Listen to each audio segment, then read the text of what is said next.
Hello, and welcome to Know Before You Go, a program of the Dominican Central Province of St. Albert the Great that allows us to take a look ahead at the upcoming weekend's readings. I am Father Jim Marchionda, Provincial of the Chicago Dominicans, and I am happy to be with you once again as we approach the 16th Sunday of Ordinary Time. The readings this weekend are very good news. They are comforting and affirming and exactly what we need to hear during the hot days of this summer, the heat of July, the heat of summer, the heat of the pandemic, the heat of the social unrest in our country from top to bottom. We need the words of comfort that the scriptures will give us today, and I invite you to spend some real time reading them and meditating on them. Today's responsorial psalm, for me, serves as the foundation for everything that we're going to hear. The responsorial psalm is a setting of Psalm 86. The refrain is, God is good and forgiving. Lord, you are good and forgiving. Because that's so important to me, I've set it to music. I'll share that little refrain with you. Lord, you are good. Lord, you are good. Lord, you are good and forgiving. A triple statement that Lord, you are good, sort of Trinitarian, just driving home that message that because of Jesus Christ, God has told us over and over again that God is good and forgiving. That is in direct response to the first reading from the Book of Wisdom, in which the author of Wisdom says, there is no God like our God. Absolutely none. That our God has mastery over all things and yet is lenient to all. That our God, who has this mastery, judges with clemency.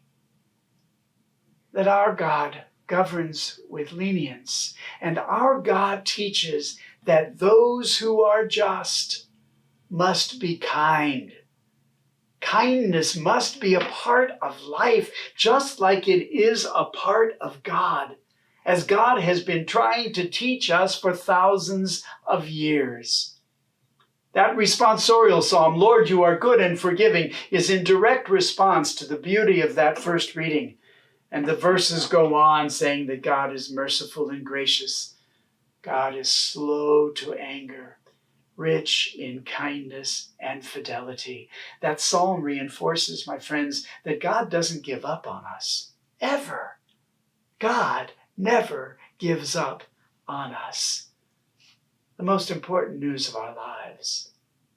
Now, I believe the Gospel of St. Matthew, which Jesus continues telling stories about sowing seeds and as signs of the kingdom of heaven.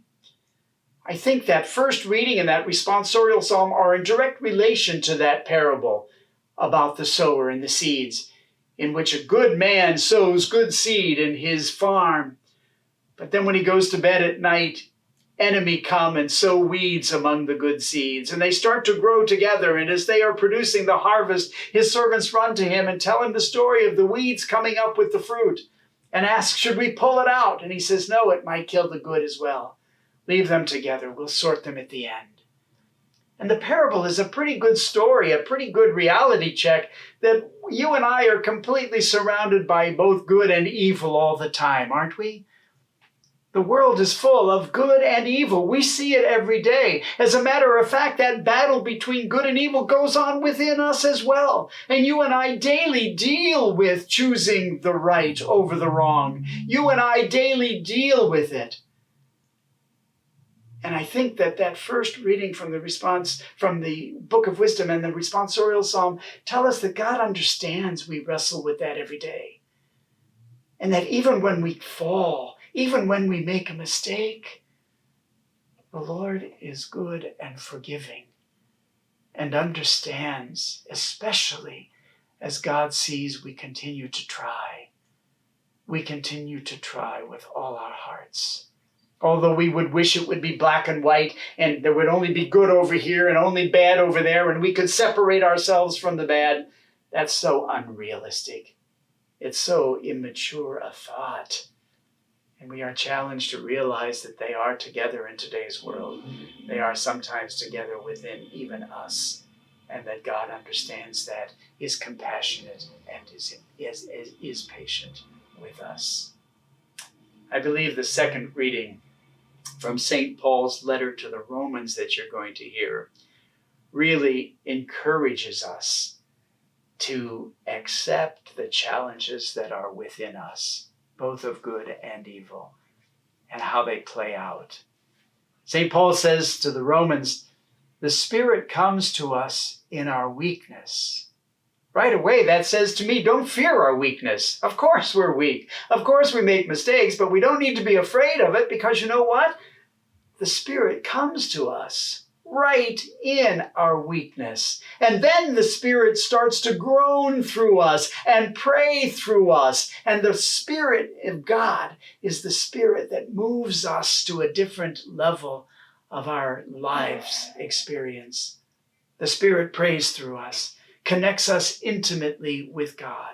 And I realize in that our own weaknesses can be a vehicle for holiness.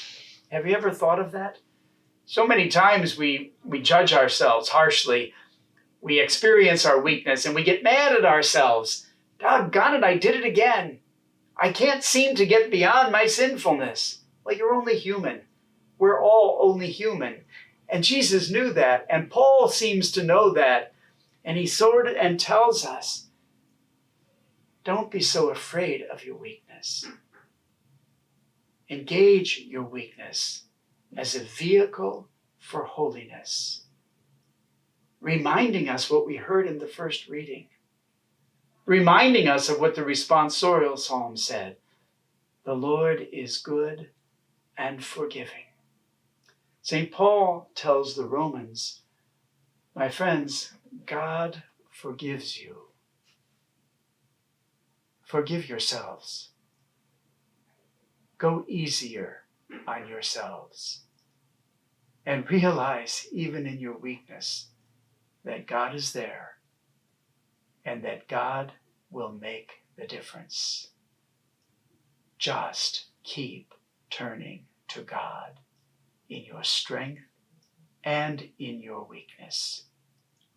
And never fear.